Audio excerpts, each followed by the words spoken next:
Here we are on beautiful Jones Street. You saw Ted Jones. All right. Same spot as always. Come on in, buddy. Good to see you. Okay, scooch on in, get comfortable. There he is. What's going on? What's up, buddy? Looking sharp as always. Good to see you. Entertainer, stand-up comedian extraordinaire, my guy, Mr. Mario Bosco. You know, let me tell you something. Doing this Ted Jones podcast, and I have big faith that the Ted Jones world, the name is there. People want to know what's up in Ted Jones's world.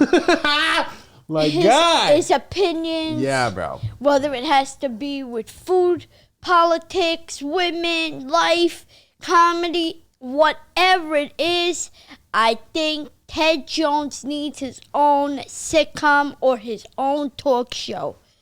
Love it, Bosco. Well, you know I'm vegan, right? You know that. You're vegan? Yeah, you know I'm vegan. Okay. What am I gonna do? Well, I mean, you're saying food and stuff. I didn't want you. you I didn't know, but I didn't want to start talking about mozzarella and prosciutto, and then I'm like, nah, bro, we can't be talking about that. First of all, listen to me. Well, you're gonna tell me how to say it right off the No, bat. first of all, it's prosciutto and mozzarella. Let's get that one clear first. But here's the. Why do you Italians say it so many different ways? And I'm a quarter Italian, by the way. But anyway, go ahead. It's the way it's properly said. If you go and say, "Can I have some prosciutto?" I'd be like, "Do you need a tire for your car?" Like, really? Why do you say that? Why would I need a tire for my car? Listen, I'll give you an example.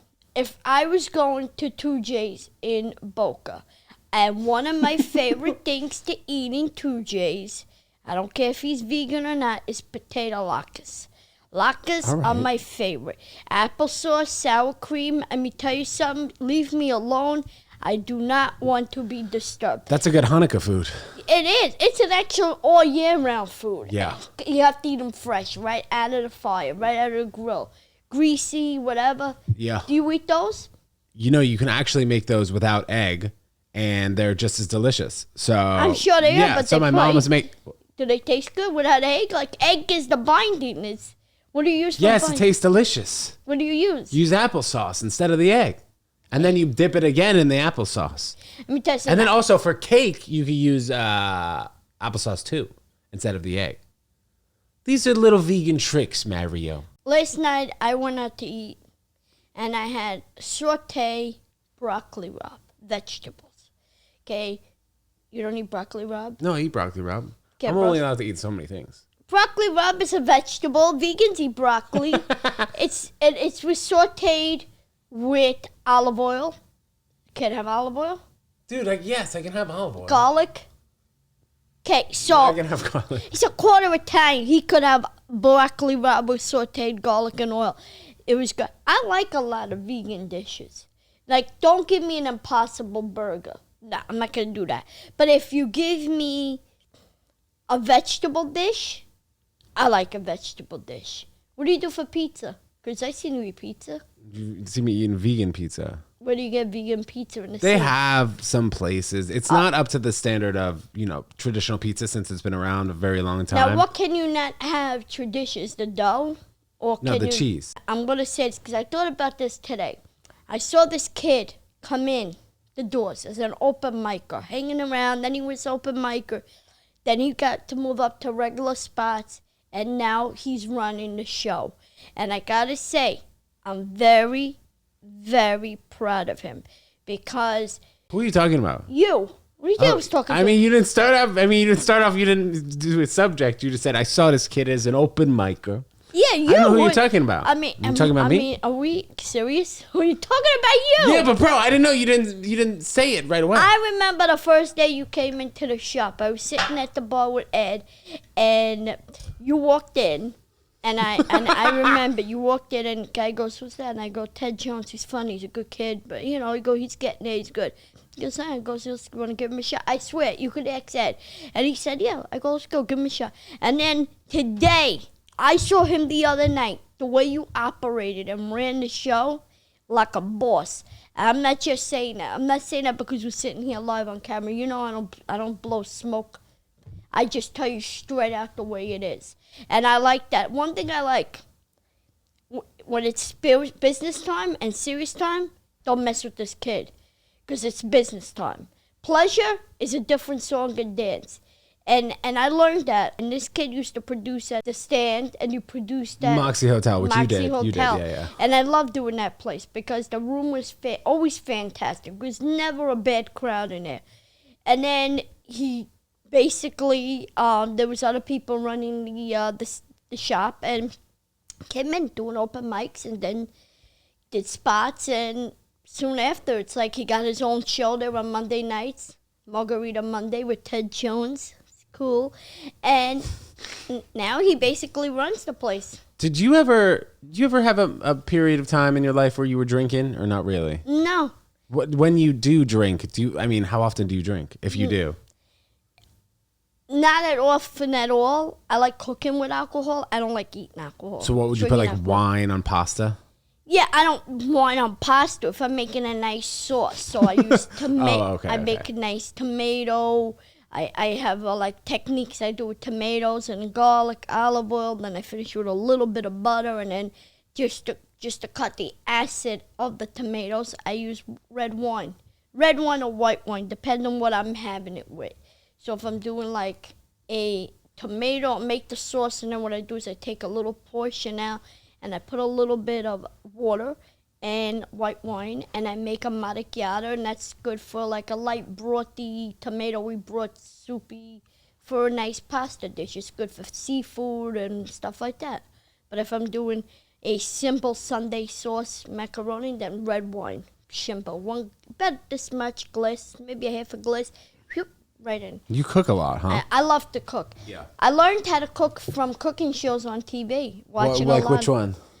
Gordon Ramsay, Hell's Kitchen, Hell on Wheels, Master Chef, all of them. Right now I'm back to watching Hell's Kitchen. It's another season. He's just out there yelling at everyone. He yells at everybody. But you know what? If you don't yell, they don't listen. They don't learn. That's how you have to do it. You have to. My second comedy teacher was yelling at us day in, day out. And saying what though? What was he yelling at? Just over stupidity. The jokes were written wrong, or they weren't instructed right, but that's how you're gonna learn. That's how you're gonna learn how to properly make a dish, or properly learn how to do comedy, or anything in life. Did you have a mentor growing up in Brooklyn when you were growing up there, like somebody that you looked up to who was like a businessman, or somebody who was potentially doing things that were inspiring, or maybe things that they shouldn't have been doing? Did you have one? Yes. I think I've mentioned this person on this podcast before. Am I allowed to say? Go ahead. We're not live, are we? I mean, we're live. You want me to cut it out when you say it? It's up to you. I don't know. So at the age of 14, I got the honor of meeting Bill Cosby, and that was 1986. I do remember this. August. And you say it on the podcast. You were hanging around the studio all the time. On the studio. You were like 14, 15, right? I was 14. First time I was walking up Avenue M in East 14th Street, and this girl had milkshake all over, and I go, "What happened to you?" She's like, she had milkshake all over her? And I was like, we went to school together. That's how we knew each other. I go, "What happened to you?" Because Lisa Bonet from The Cosby Show just bumped into me, and my milkshake went all over. Okay. So normally, and I'm very ballsy or nervy. I'll put it that way for edit. Nervy, because normally I'd have went right through the doors, but it wasn't God's plans. So I went the week after, and they're like, "Oh, they're not here this week." Okay. I went the second week, and the security lady, Marie, and she was like, "Oh, they're still not back yet." So now the first week, second week, third week, we'd already been friends. We knew each other already. She's like, "Yeah, they're back." And she went and got Mr. Cosby, and he came out, and this was the highlight of the Cosby Show, and came out in a gray jogging suit, had a glass with coffee and milk and a cigar in it, and he put the cigar in his mouth, the milk, coffee and milk in his hand, and he shook my hand and changed my life forever. Wow. I remember 1987 in the studio. It was Wednesday night, and they were taping the next day, and I remember I was talking to either Malcolm Jamal Warner or Lisa Bonet or one of the cast members, or Felicia Rashad. I was talking to somebody, and I said, "Marie," like I ran the joint. I go, "Marie," I go, "if you see Mr. Cosby, tell him I got to talk to him." And she goes, "Mr. Cosby just walked right past you and said, 'Good night, Mario.'" Oh boy, I didn't even say goodnight to him. Week later, I think it was like rainy. He had a tan trench coat to basically match his Subaru. And I said, Mr. Cosby, and he goes, yes, son. I go, I love what you do here. And he goes, well, you're enjoying it. I go, yeah. I said, I want to do it. And he goes, what? I go, yeah, I want to do it. I know I could do what Keisha and I play and Rudy. I could do it. And he's like, well, if you're serious about it, he goes, and you really do, bring your parents. Let's talk. He goes, if I could help you, why not? Week later, I went home. I ran to my mother. I told my mother and father, like, you want to get kicked out of there? I was like, no, he wants to meet you guys. It's very important.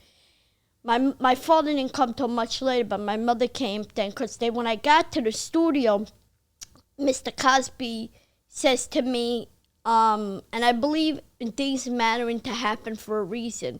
And I believe in fate and all that. And Mr. Cosby comes up center stage. That's right, he comes up and he goes, Mario! And I go, hey, Mr. C. And I was sitting next to Lenny Kravitz, who was one by the name of Romeo Blue, who was dating Lisa Bonet. He goes, Mario! I go, yeah, Mr. He goes, where's your parents? I go, you were serious about that? And he goes, worried you? I was like, so everybody's like, Mario, he wants to help you. Go. I was calling my house constant. Finally, I ran. They said, go get her. Go find her where she is. Go bring her back. And I ran, and my mother just happened to turn the corner on Avenue M and East 14. I was like, ah! And she got to meet him, and he brought me downstairs to the casting director. I met casting. And then I got booked in a movie called Dominic Eugene, and then started doing movie roles. And then I started doing spots on the show as like extra in restaurant scenes and stuff. I never had lines, but I got to meet quite a few celebrities. What was I was talking to Vlad, who works at Snapchat, who you know well. He was saying that he just saw you in a movie that came out in like 2000. What was the movie? Like a drug type of movie? That came out in... Do you know what I'm talking about? Yes, I did the movie in 1994 called Bullet. That was it. And that movie was a great movie. Such like a C-level movie. Thank you. You got a U.S. Open Cup. A C-level movie. But it had like a pretty heavy-hitting cast, no? A big cast. So the first cast member, it had Mickey Rourke, Yeah. Tupac Shakur, had Tupac Shakur's other handle rappers. It had Adrian Brody. It had Ted Levine from Silence of the Lambs. It had the mother was in Goodfellas. She played Karen's mother in Goodfellas. The father was on some sitcom back in the day. I think he was on King of Queens or Seinfeld or something. It was a full-fledged. And we did the movie in 1994. And we didn't finish. That movie didn't come out till 1996. Is there a reason it took 2 years? And it went right to cassette tapes. I remember somebody calling me up and going, "Hey, I just saw you in a movie." And I go, The Hard Way. I named like 70 movies that I had worked on. He goes, no. He goes, Bullet with Mickey Rourke. And I go, where is it? And I had a bootlegging guy that sold these cassette tapes on Kings Highway in Brooklyn. I ran up Coney Island Avenue to Kings Highway, and I was like, yo, bro, you got it? He goes, what do you want? Let me see. He goes, I got a lot of new ones, and he got a brand new one that's not out yet. I go, let me see everything. He had it right there, Bullet. He goes, he saw the interest. He goes, $25. He goes, $25? I go, how much are these? He goes, $8. And you're charging me $25? He goes, son, I got to make money. I was like, 20. He goes, I said, listen, I'm in the movie. I don't have money like that. So I told him he took the He took the $20 bill, and I ran where I was working in a car dealership selling cars. And I said, guys, where's that TV with the VCR in it? And we stuck it in and played it. And I got to my scene, and I did the scene, and it was like, that was in 94. And in 98, I did Studio 54, where I danced with Selma Hayek and Ryan Felipe. And in 2000, I got on Fox's NYPD Blue. It was ABC TV, but they filmed in Fox Studio. And do you like doing stand-up more than acting? You know, I've been an actor 39 years. I'm a SAG actor. In fact, I got to pay dues. 39 years, I'm a SAG actor. And I love it. I've been around Hollywood. I've tumbled golf carts in every studio in Hollywood. Fox studio. I crashed. The Simpsons had a golf cart broken by me. NYPD Blue, I used to drain all the batteries because I had nothing to do all day. So when I didn't have scenes and rehearsals, they put me in the rehearsal room just to keep me safe in it. And I take golf carts. I saw Whoopi Goldberg one day in LL Cool J in front of the Daryl Zanuck building. I got pictures with boom, I smashed the front end. I was like, Do you have your license? I had a license. You had a license. What happened? I had a bad accident. You weren't getting DUIs though, right? No DUIs. Sipping too much Hennessy? If I tell you how I got the accident, you wouldn't even believe it. Got my license. I was working in a car deal, and I said to the guys, "Let me take your cars out from the back." What car did you take out? I used to take them all out except the owner's red Corvette. And he says, "You touch my Corvette?" He goes, it was candy apple red. He goes, "You touch my Corvette?" He goes, "I'll smash both of your hands." Until one day you took it out? No, I didn't take it. I never took that car out. First of all, it was stick, and I didn't know how to drive stick. I didn't even know how to. Neither do I. So one day I pulled the car out, so perfectly aligned to the gate. I go, "Wow, this is great. It's perfect, straight like an arrow." And then I get out, and I go, "Ah, man," I go, "I'm the only one that could fit into this seat." I go, "How am I going to do this?" He goes, I go, "You know what? Let me pull it out." I'll pull it out, and I'll go back in, and I go nice straight, and I give them room to go in. And when I pulled it out, I thought I put it in reverse. Like I was new. I knew how to flip the wheel this way and that way. I knew how to go. Whoop, whoop. That's all I knew. I thought I put it in reverse. I put it in drive. What kind of car? Brand new, 1990. I think this was in 96. I think it was brand new. He was either, I think it was 96 or 97. It was a brand new. I think it was happened in 95, and it was a brand new because it happened in November. We had already gotten the new Toyotas, and the workers got their cars, so they got their brand new Toyotas. I crashed a brand new. I mean, it was 30 days, maybe not even 30 days. Crashed brand new. I crashed the whole front end. I dented the gate and 3 cars behind, 3 used cars.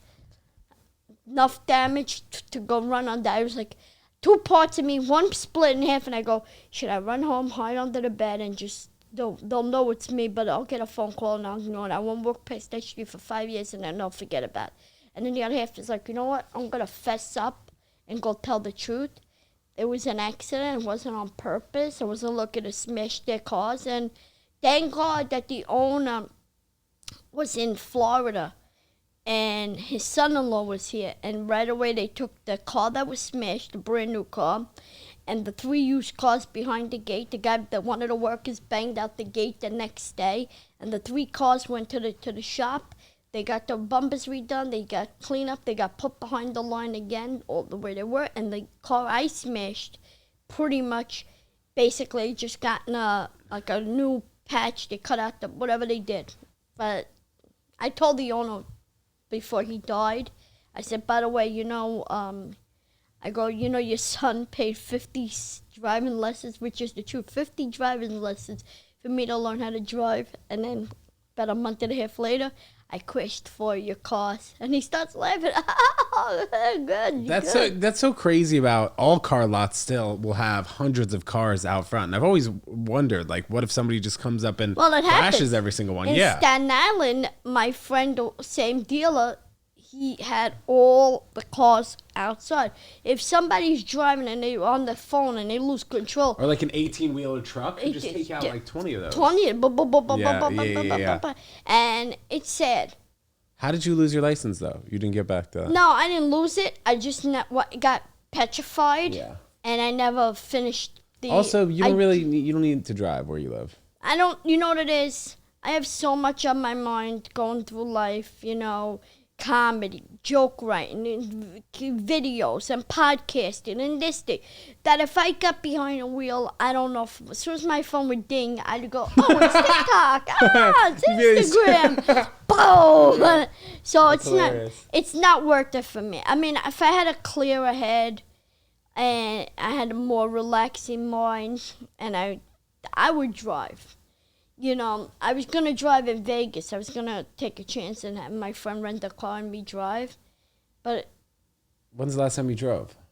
I think the last time I drove had to be early 2000s. I think it was early because that happened in 90s. So I think in 2005, 2004, 2003, something like that. My friend didn't feel, my cousin's cousin didn't feel well, and I had to take him to the hospital.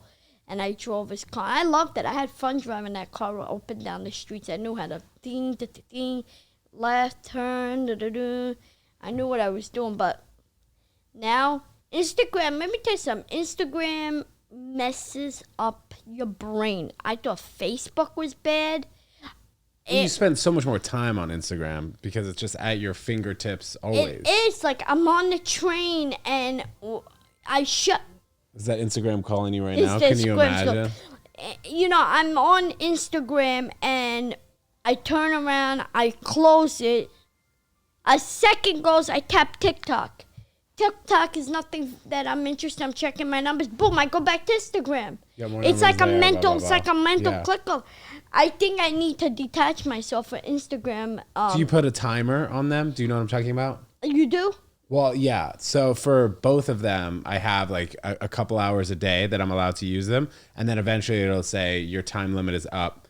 Do you want to ignore the limit for today, 1 more minute or 15 more minutes? And by the time I'm in bed, I'm usually like, I'll get to the point where it says, all right, give me 15 more minutes, give me 1 more minute, or ignore it for the day. But it does help. Because if you get the notification and then you listen to it, then, I mean, you just put it down and then you ignore it for the rest of the day. How often do you get to bed normal time? Because I don't get to bed normal time. I mean, I'll finish shows during the week, usually by 11 or 11:30. I'll get home. I'll usually eat something. I'm in bed by like 12:30 for the most part. That's normal. That's during the week. And then on the weekends, it's usually not till 2 or 2:30. No, yeah. Like, I get... Even when I do, and like I said, the shop is my favorite because it's in the village. It's not far from home. But even the shop, I get to the D train.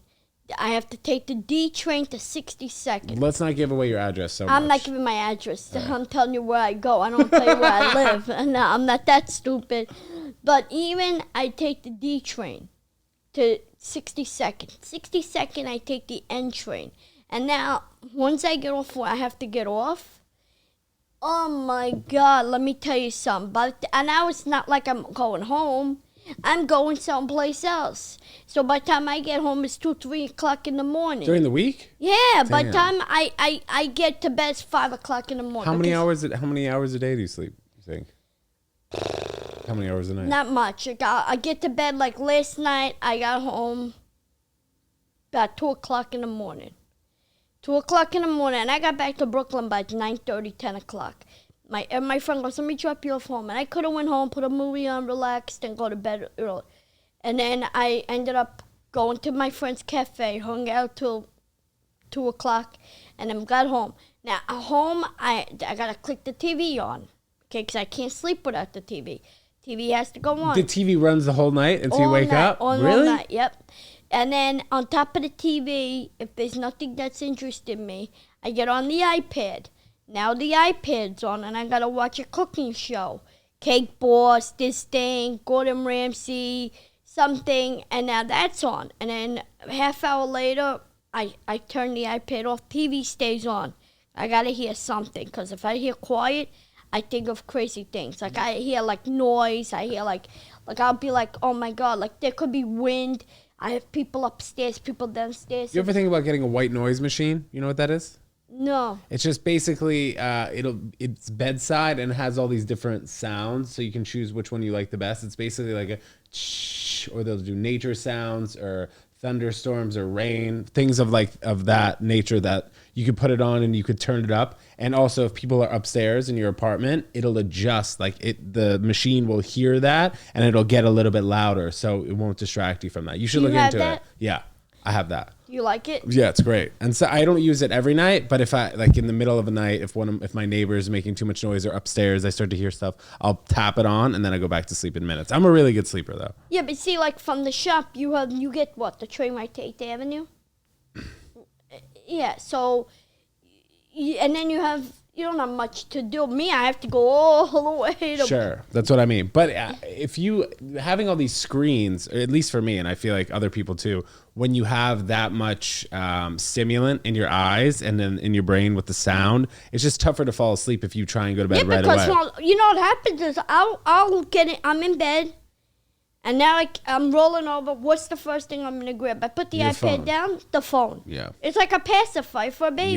Yeah. I grabbed the phone. When did you find like you started to get so addicted to the phone and was it when you started to like pop off on social media? Yeah, once I've always liked it, doing that, but once I popped off on Instagram and TikTok. Yeah. Because it's tough to, when you're seeing all these comments coming in, you're seeing all the likes, and then you go to the other app and you have more comments and likes. You're there for 15 minutes, and then you're like, all right, let's see what's going on in the other app. You have more. It's just always new. I went up 800 followers on TikTok in a matter of, I think, less than 24 hours. Yeah. And I was like, wow, this is big. Now I'm monitoring it like a baby. Yeah. Like I'm monitoring it like going, oh, is the baby sleeping? Because it's like, I can't wait to hit. I have 43.1. Right. I'm like, I would get a live. I go on live and I tell people, listen, guys, my birthday's coming up and all I want is your birthday is what's the 16th? 19th. 19th. So what day is that? Saturday? Sunday. All right, nice. Yeah. So I go, I want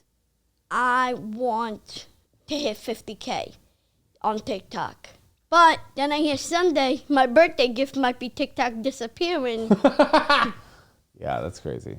And I'm like, don't disappear on me, please. Well, but that's the beauty of you having presence on multiple apps. You know, like there are a lot of people who, I mean, that's how they're just solely making money there. They're not making money anywhere else. Yeah, you know? I make money on TikTok. Yeah. Plus my cameos, plus everything else coming through. That's solid. And I just try to put that away because I need to get some microphones and. Let me ask you this. You mentioned like watching TikTok, like your baby or whatever. Would you ever want to have kids? No. Like for sure, but they just annoy you or what? No, it's just not in my plans. My career is my baby. That's what I've been nurturing for 39 years. I would have had a 39-year-old child that I had a kid at 14.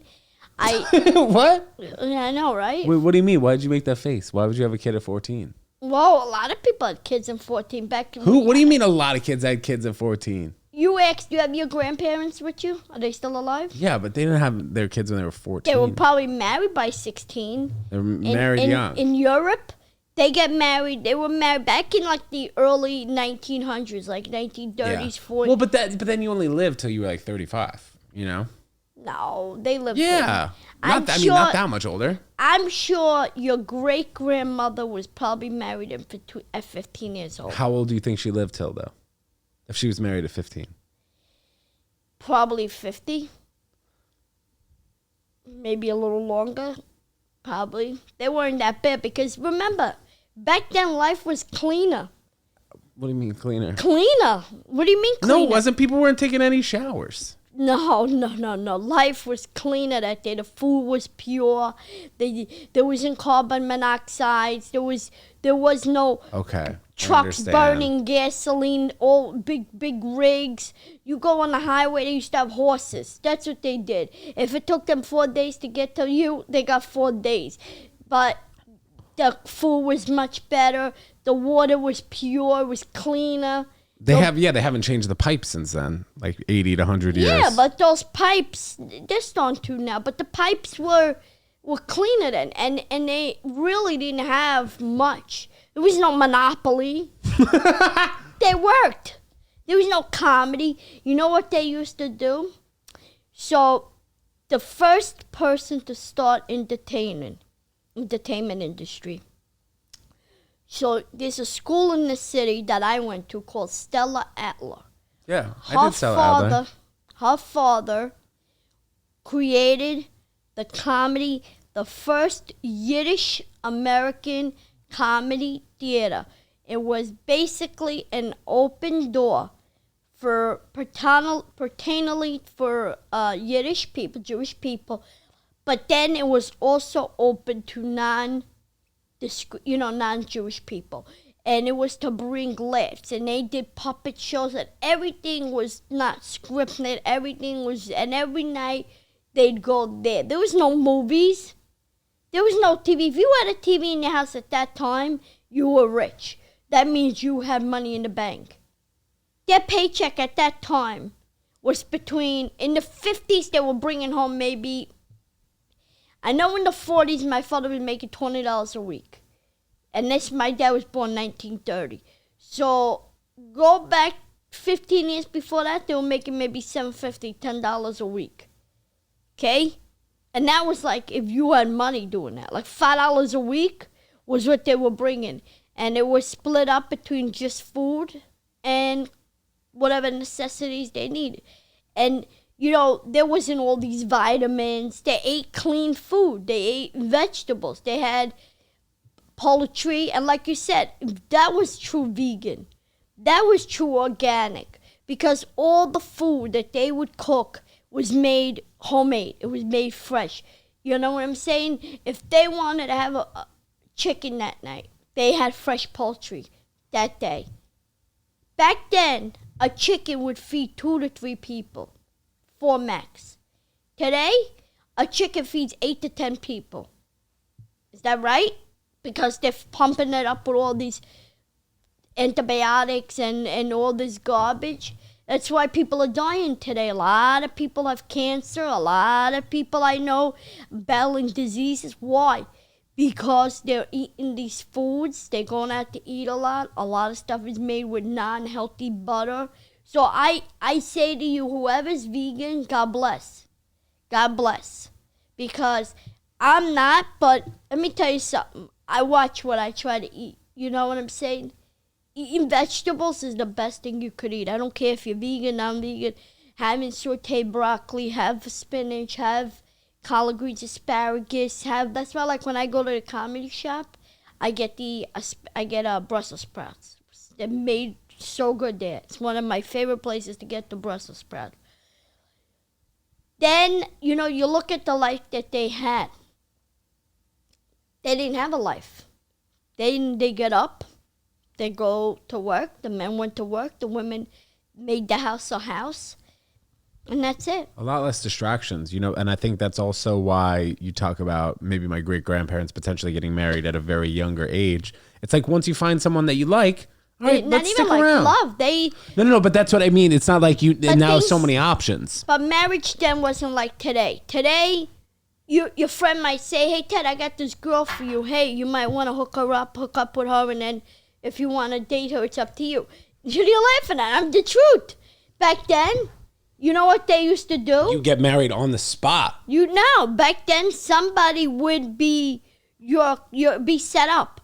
Your great-grandfather and your great-grandmother were definitely set up. Somebody knew your great-great-grandfather. Somebody knew his great-great-grandfather. I wonder how that worked so well, though. Or was it just people just didn't expect that much? They were like, whatever. I guess I'll marry Cheryl. No, because she's right. She's down the block. Well, it's not about down the block. They knew each other. They'd all meet at a center square. They'd all go to the same school. They'd either go to the same church or same temple, and they all came and knew each other. Right. And they all came and they all families trusted each other. Did your parents ever try and set you up with anyone?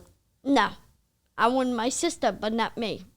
They tried to set up your sister. Is your sister married? Yeah. But she didn't marry who they set her up with. Like, they wanted him with a Sicilian guy. And I could see my sister married to another Sicilian guy in the kitchen with a wife beater shirt. And a big cross. And a big cross or a horn and going, hey, put the pasta on the table. I'm hungry. Hey, where's the gabagool? Yeah. No, it's capicolo. What did I say? You said gabagool. Gabagool is something in Spanish. When they play dominoes, they call you have a gabagool. What's your favorite Italian movie of all time? So I love Sophia Loren, and Marcella Mastroianni. Oof. There was a Sophia Loren. Yeah. Oof. Yeah, She's hot. She was hot back in the day. Now she's being held up by two people to walk through the street. I didn't know she was still alive. Yeah, she's still alive. She's 90, I think 90 or 91. Oh, wow. So the movie's called Yesterday, Today, and Tomorrow. Maybe I've heard of that. It's a great movie. Obviously, Roberto Benigni, he did Life is Beautiful. Love that movie. Come on, I watched that. I cried. That was one of my favorite.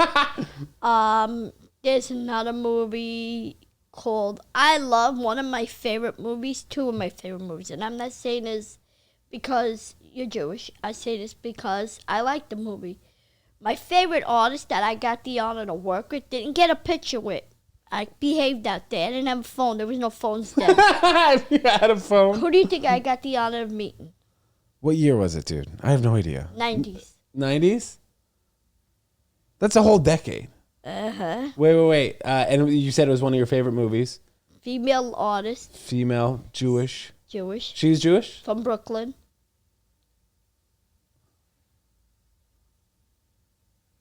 Was she hot? Back then she was.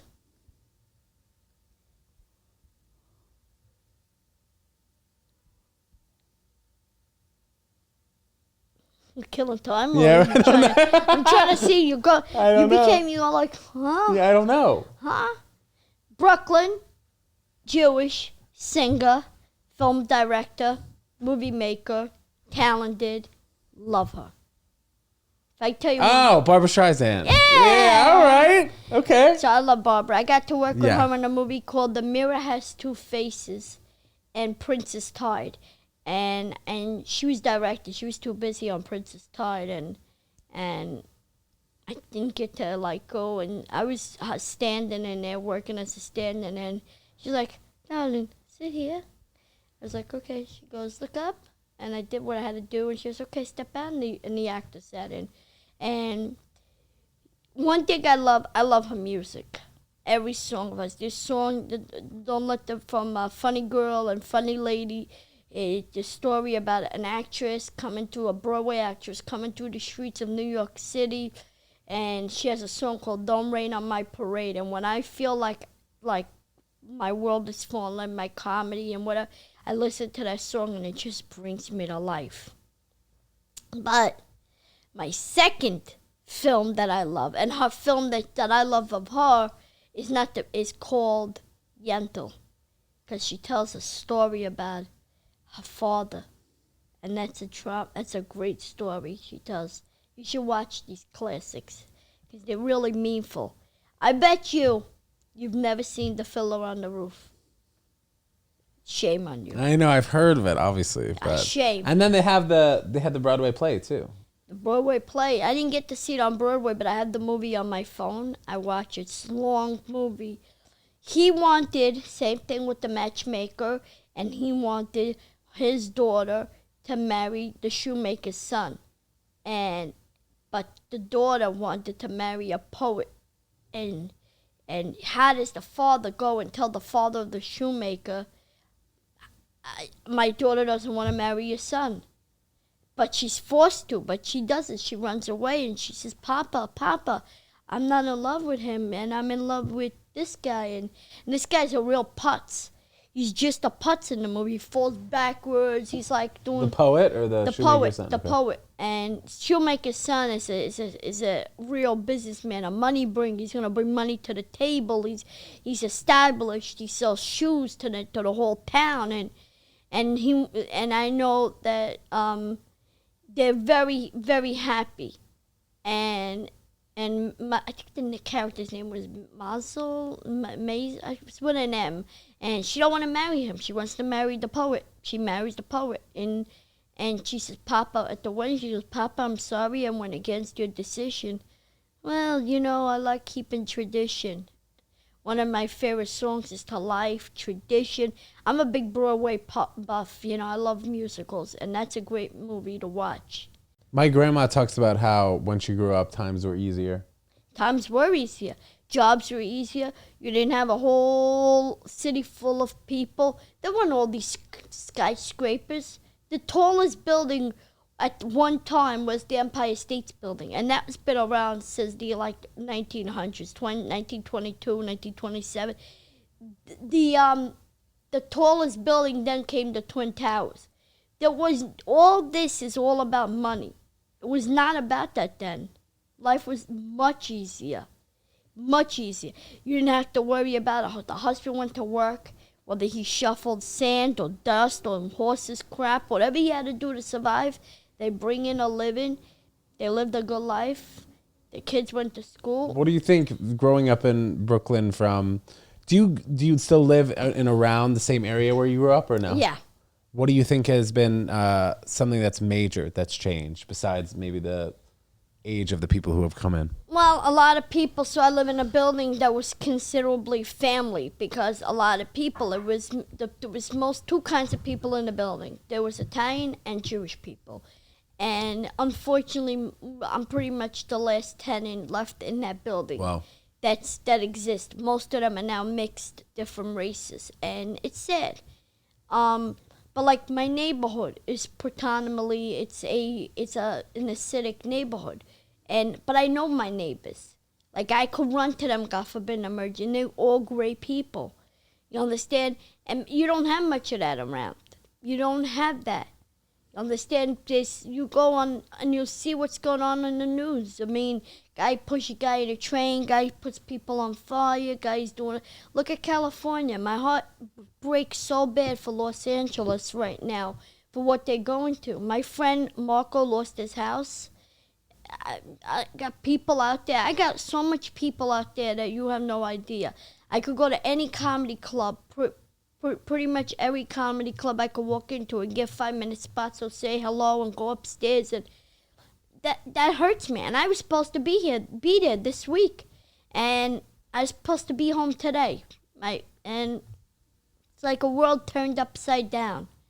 And when I see places that I love to visit when I'm in LA to remind me of who I am, it's like the Hollywood sign.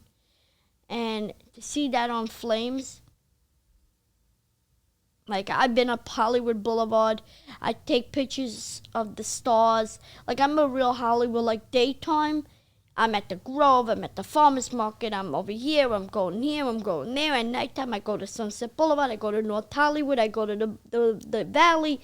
I go all the way down to Pasadena. I go to Manhattan by the beach to do the show and I'm all over Hollywood. I'm all over West Hollywood, East Hollywood, North Hollywood, South Hollywood. I'm all over the place.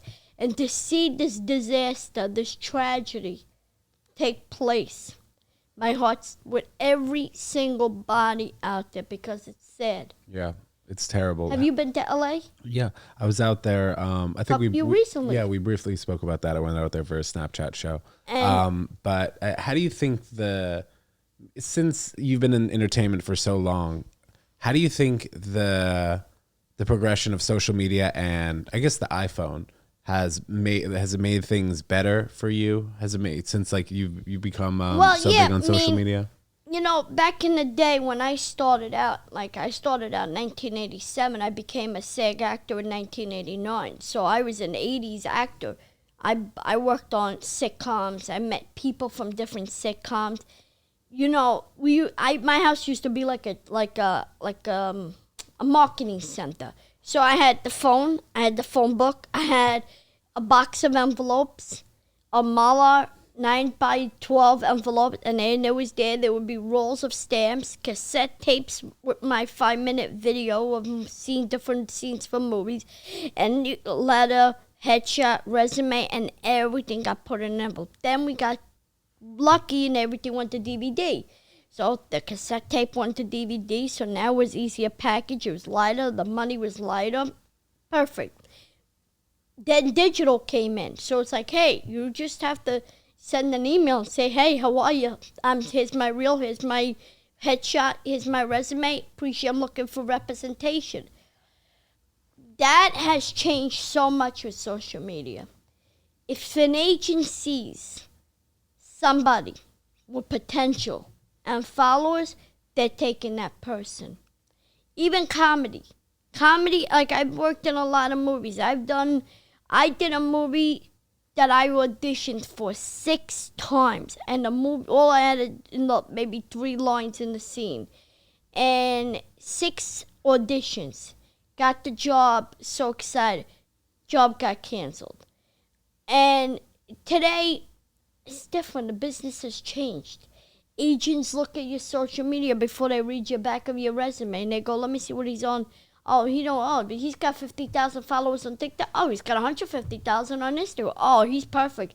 Let's get him out. Because if we get him something, I'll give you an example. Little Mo Mozzarella, my friend. Mark is now signed with WME, William Morris Entertainment. I'm like, this kid, now he's playing comedy clubs across the Buffalo, Rochester. He's playing everywhere. Like, really? Like, and it, because he's got the followers. If he had 10 followers, trust me, he wouldn't get any opportunities. But that's how life is. I was once told by an owner of a comedy club. I used to have to watch videos after videos.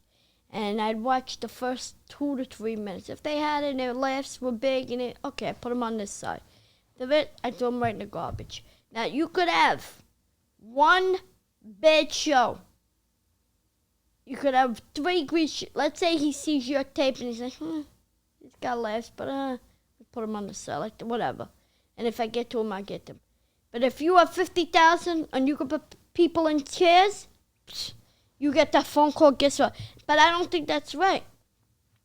I don't think that's right. Because you have followers and you could put people in chairs. Is that good? Even if they're okay, trust me, he goes, I'll pile him between 2 cars, make him the superstar.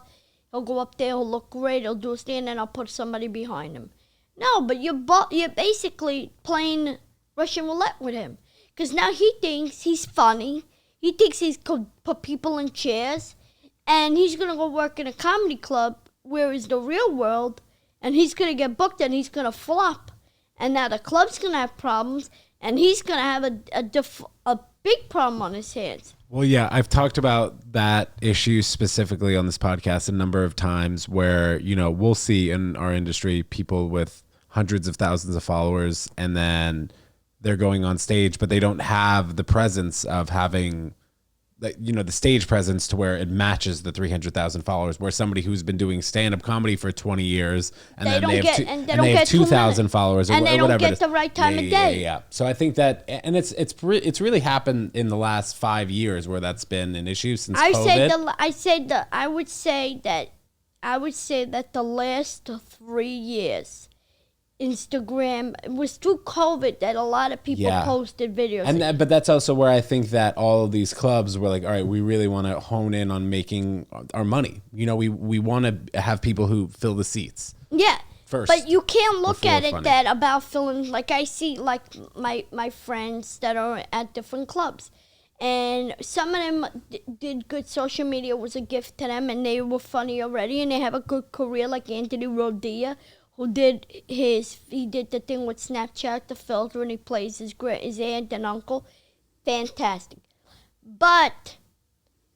And he has a great comedy career. He tours everywhere. But you get somebody who just during the pandemic just put the camera on every day and just did stupid things with filters and they were funny enough and they build up a following. Now you put him on stage and he flops like a pancake. It's just different. Pancake falls down. What do you do now? It's different. You ruin the person. Mentally, you're going to shatter them. They're not ready for that. They're not ready. Listen, if I could do 25 minutes, if you said, Mario, I need you to do 30, it'd be tough for me. And I've been doing this 7 years. 8 going on 8. It's a tough thing. Things have to take its toll. And Instagram is making a lot of money off of us because we're watching it, we're following, we're clicking likes. TikTok is making a lot of money, so I don't think they're going to go away. I hope not. But what are these industries going to do if Instagram and TikTok one day disappear? They're going to have to go back and earn their keeps with comics that either are funny or they're going to have to basically, because I even spoke to people at different clubs and I'm like, where's your opinion? Do you watch their videos? Man, he goes, if he's got followers and he's decent, I'll put him on in a small room. If he's good, then I'll put him in a big room. But that's disastrous. What do you think? What's your opinion? I mean, I've talked about this many times here. I tend to agree with you. You produce shows. You've right. produced shows not just at the comedy shop, but many places. Many places. Yeah, I think that there is definitely validity in high numbers. Because if you do, let's be real, if you do have a large social media presence, you're doing something right. While it's very different from stand-up, it's just a completely different muscle than stand-up comedy. And it's hard sometimes to know that somebody's really funny on stage. I get a few messages a week from comics being like, hey, I would love to do your show. And if a person doesn't really have that big of a following, it's tough to be like, all right, well, is this person very funny? You know, and I'm guilty of it too. But you're right that there's something to be said about just being in the room. Let me ask you this. Now, you started out the same way. To me, we all start the same way. I believe in giving somebody a chance. I believe in the method of giving somebody 3 chances. Was the first show good? Oh, you good. Give him another shot. He was okay. Let me see what the third time is going to be like. Now, if the third time, I get my phone rings. I got relatives. I produce some shows, but I don't want anybody to know it's me. Because I have cousins that are comics. That cousin became a comic, and you know what? He's not a working comic. He's always asking me, when can I get into the shop? But it's like, I really don't want relatives where I work, because if they screw up, they break a dish, they break a glass. Now, guess what? I feel guilty because it's my friend's place, because I consider Ed not just not a worker place, but a good friend of mine. We go out to eat. You know, me and Ed are good like that. So if somebody does something wrong, I believe looks bad on you, yeah. Yeah. See, here's the thing that gets me, and I'll say this about comics, because I think you're on your way to headlining. I think I'm on my way to headlining within the next 5 years. Do you believe that headliners shouldn't give guest spots to comics? And I'm going to tell you why. I have my opinion. Let me hear yours. Well, do I believe that they should? Yeah, if you became a headliner, yeah, and a comic asks you that you know, that I believe is good. Let's say he's good. You know him. You work with him at the shop. You give him for sure. I would give somebody opportunity like that. Yes, I'm that way, and I'm going to tell you why. I work with comics, and I've worked with some. The club goes, oh, I have to ask the headliner if he's okay, because he has no guest spots in his contract. But I want to say, hey, listen to me, buddy. You started the way I started. You weren't born a comedian just out of a bottle. They didn't open up a boop, and you popped out. You put your pants on the same way I put my pants on, buddy. So if you think that now because you're on high society of a headliner, and guess what, you can't be touched, let me tell you something. Whatever goes up must come down, and I believe that. Like, I've had headliners go, oh, I don't give out guest spots. But when you were looking for guest spots when you started out, he's like, yeah, but, you know, I've grown so much from that, and I don't believe giving people opportunity. No, you're supposed to. That's what God wants you to do, is give opportunities to other people. I went to Vegas. I did Jimmy Kimmel's Comedy Club. I built relationships with comics there. We got into this whole Rick and Moran. Rick and I do wanted to ask you about how you feel. How do you feel about the phone now? Having the phone attached to your hip. Because it's been very beneficial for you. And then, how do you feel about it? I walked out of my house. I don't know where I was going. I had to Uber outside. When was this? Recent? No, probably the last 2 years, 3 years. And I walked out and I left my phone attached to the plug. And I'm like almost near where I have to be. And I had to call the vendor, and I'm going, my phone, jacket, bag, looking in every pocket, this and that. Finally, I somehow, I'm saying, damn, man, if I lost that phone. I'm looking on the floor in the car. And I said, driver, you have your phone? He goes, no. So he drops me off at the venue. Thank God it was right. And I called my phone, and my sister answers. It's like, what's he goes, you left it plugged in. Let me tell you something. Before I brush my teeth, I put the phone in the pocket. Sad. It's really sad. My doctor used to say to me, before you put your shoes on your feet, you have to take your medication. Before I take my medication, I got to make sure my phone has to be Do you know what your screen time is? A Do you lot. even know how to check that? A lot. A lot. I'm with T-Mobile, and my last, the 14 Pro, I was going almost hitting like 100 gigabytes a month. Like, Well, but screen time, in fairness to you, you work on your phone. So that's that counts as like being on your phone, but I wonder how much other time. I write my jokes on my phone. Right. I write a lot on my phone. I play games on my phone. I You're try on to play TikTok Live or I'm whatever, playing yeah. mind games, TikTok Live. Yeah. Because I'll have to eat something. I just do. I love it. It's my best friend. I just bought the 16 Pro. That thing is enormous. My sister. No, I got the. Oh, it is enormous. It went big this year. Or is that the Max? No, it's a I big didn't one? get the. No, The Max is the big one, right? The Max is the big one. Yeah. The Pro. Pro's still probably big. Pro Max That's Pro. a good camera. I just got the Pro. It actually went from 6.1 to 6.3. Why do they keep making it bigger? I remember the iPhone like 4 and 5. It was such a perfect. I think it's just because it makes you spend more time on it when it's that big. Well, I think because of social media, I think the phone had to grow to a full. Right, like more gigabytes on the Because phone. it was You too couldn't small, fit it. Yeah. Agreed. And it would be too tight. Yeah. So the phone had to grow. Because if you noticed, a lot of phones grew. A lot of phones. Yeah, All the like the Googles, Galaxy, the Google Pixel. Plus, all of them grew. Yeah. But what breaks faster, the iPhone? Do you have an iPhone? Yeah. What breaks faster, an iPhone or a Google phone or a Samsung Galaxy? Samsung Galaxy, they break fast. My sister has a Galaxy. She will not switch. She says she don't believe in iPhone. She hates Macs. But I love it. I've been on it since the first iPhone that came out. I had Were it in you my hand. online waiting for the iPhone? I was online. My mother says to me. You waited online for the iPhone? Yeah. So I was with Verizon, and the first one came. Do you know who the first company that had it? No. What company? T-Mobile didn't exist. So It was probably AT&T. Yeah. AT&T was the first company to own the iPhone, and it was supposed to be like the new art that came out, and it was great because at that 'Cause I remember I had the BlackBerry, and I was The like, I am Blackberry. not switching to the iPhone from the BlackBerry. right, And then everybody eventually, loved the BlackBerry with the BBM. because it had the BBM and they had the buttons. I remember that. But then they came out with a touchless and no buttonless and touch screen and They're always updating it. Then they first gave you the headphones and the plug, and then they and now they got give rid you of the nothing. headphones. Next They give time, you nothing. Nothing. They give you nothing. Money goes up and they give you.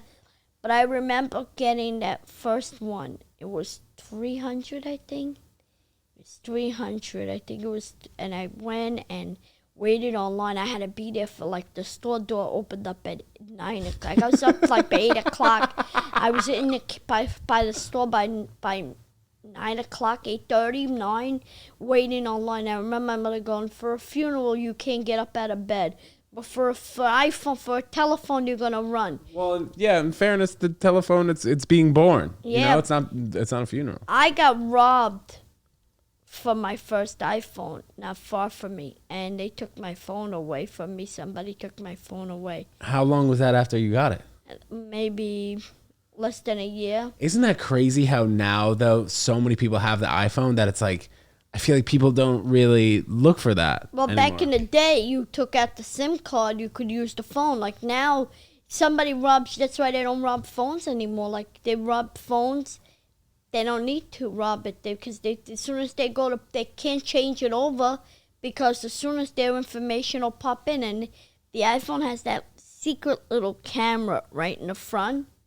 So if they know your face because you have your picture from opening the screen, they know as soon as that they try to open it with whatever reason with their face, it alerts them to say, hey, this phone's been stolen.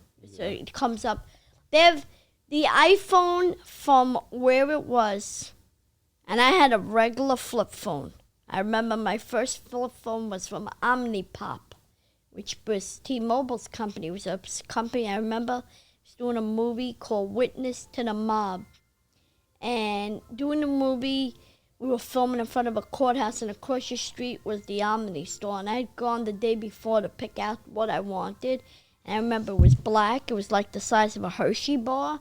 And it had an antenna on it with a like black antenna with like rubber over it. And I was so happy to get one. I remember bringing it home. My mother was like, it was $50 at that time. You paid $50 for the phone. It was a prepaid phone. Wow, I had my own phone. Then they came out with yellow and blue flip plastic. It was plastic. It was yellow and blue. And it was like, and it was great. You lift up the cover. It was no screen on the inside, but it was just, as soon as you had like the one single thing, you had your pad with the number, and they had a little speaker on the top of the yellow, and you would talk like that. And then I got the blue one. I went in, I don't know what I had, became friends with them, and I traded it for a blue one. Got it. Boom. Then came out the flips, and I got one in LA because I wanted a 310 number. Woo! What a bill that was. I billed that one to Fox Studios. I told them I needed a phone for service. They go get one. We'll pay your bill. They paid 6 months of my bill. They're an NYPD Blue. That bill. Every time I'd call New York, the bill was like an $10 phone call, $8 phone call. I remember those days where it cost money per text, and then eventually it came in with the unlimited There was no text. then. There was no text at that time. Oh, right. There was a SEM send message called a message, and then they had and then you had your call. There was no data, nothing, and you just be able to make your call. And I had a 310 number. I remember getting it. I wanted it so bad. Oh, I wanted it so bad, the 310 number, because I love LA, and I had that phone, and then I came back to New York, and remember at that time you could only use that phone in LA. You can't use it in New York, because if you use it in New York, you're paying long distance, like going out of zone. It's like roaming charges. I did it once, and I called my friend. I was like, "Are we playing cards tonight?" Next thing you know, the bill came $140 something. I was like, "What?" Mario, dude, this has been a great episode. Thank you so much for coming on. Before we get out of here, though, I want to know what your thoughts are on 2025 and your birthday approaching. Do you have any thoughts for this new year and this new year of your life, or what? Well, I'm glad you asked. 2024 was such an honor and a blessing to me. I started out with a podcast, and then I won a YouTube award for Grown Up Italian. Then I was on Grown Up Italian a bunch of times, and then I did some things through New York Nico. I did a commercial for Coca-Cola, Coke Spice. Instagram on the subway. Well, that comes after. That was Christmas time. I got honored with that, but after Coke Spice, then we did WhatsApp. Then I did a commercial for a burger, 7th Street Burger, through Tubi, where everything is free. And then after that, I did another WhatsApp ad, and then I did a sneaker ad all through New York Nico, and the Penguin. I did something for the Penguin, the TV show, and then I did something for Kareem on what's your take for Subway, and not Subway the food place, Subway the train. And I didn't want to do it that day. It was hot out, and I was like, I don't have the money to get down there. And he's like, if you don't get down here, I'm never going to help you again. And I went, and a month later, that was in August, I got written up, and he called me up. He's like, go buy the New York Magazine. I got written up in the New York Magazine, and then a lot of talent. I played LA twice, did LA in February. I did Myrtle Beach in March. I did April, I went to Boston. June, I went to Chicago. Then October, I went. Wow, this year was good. Last year was great. October, I went back to LA. I went to Vegas, LA. I went to Dallas, Texas with Mike Marino. I went to Chicago with Mike Marino. And last but not least, I got honored at the MTA with Subway Takes. And they loved me so much. And they said goodbye to the Metro card. So don't throw your Metro card away if you have one. And I got honored by being put on the live boards across New York City, from Brooklyn to Astoria, from Brooklyn to the Bronx, A-Train. West 4th was like, every time I got off on West 4th, so everybody was like, oh my God, that's him. With a hat on and a hood and a thing. They're like, Kim, Because I'd always stand. And the iconic red jacket. And an iconic red jacket. and they'd go, wow, that's him. And they'd be like, how'd you get on this? And now I have a relationship with Outfront, which is the live boards that are in New York City. They're in Vegas. They're based. And I'm working on a couple of, maybe a future live board somewhere on some Times Square place. But the blessings, all good blessings. So let's hope 2025 is good to me, half of what 2024 is. I take half. Well, we hope to see you getting double, Mario. I'll tell you that. I'll take double. Listen, I could use double for what I've been through in my childhood. It's a blessing. And to be on such specialties, it's not about the money sometimes. Remember that. It's about the gift that comes from it and the blessings. Like, I give you an example. I'm buttoning my shirt. Sorry. It's not about the money. Like, people are like, oh, my God, you made $2,000 from doing that appearance. No, it's about the honor. To be able that for 31 days, I get to see myself in New York City on different live boards and different train stations and different journeys. So it's been a great year, 2024. 2025, I'm happy for it. I got to bring the new year at Catch a Rising Star in Princeton Junction. And, you know, January is always a slow month. Oh, and last year I started the year off I was out in front of the comedy shop and Jon Stewart walked by and I got to meet Jon Stewart and I got a picture with him.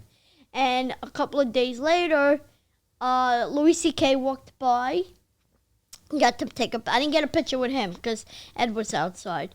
So I would have loved to get a picture with Louis C.K. But I'm honorable. I'm honorable. I'm honorable. I'm loving it. I'm so blessed.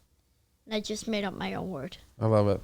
Mario, thank you so much for coming on, man. We love having you. Guys, thanks so much for tuning in. Give Mario a follow. Mario, where can we follow you? Is it just Mario Bosco? Please let us know. Instagram, TikTok, Snapchat, Facebook, Mario Bosco Comedy. So it's Mario Bosco Comedy on TikTok, Instagram, Facebook, Snapchat, and your sister's ass.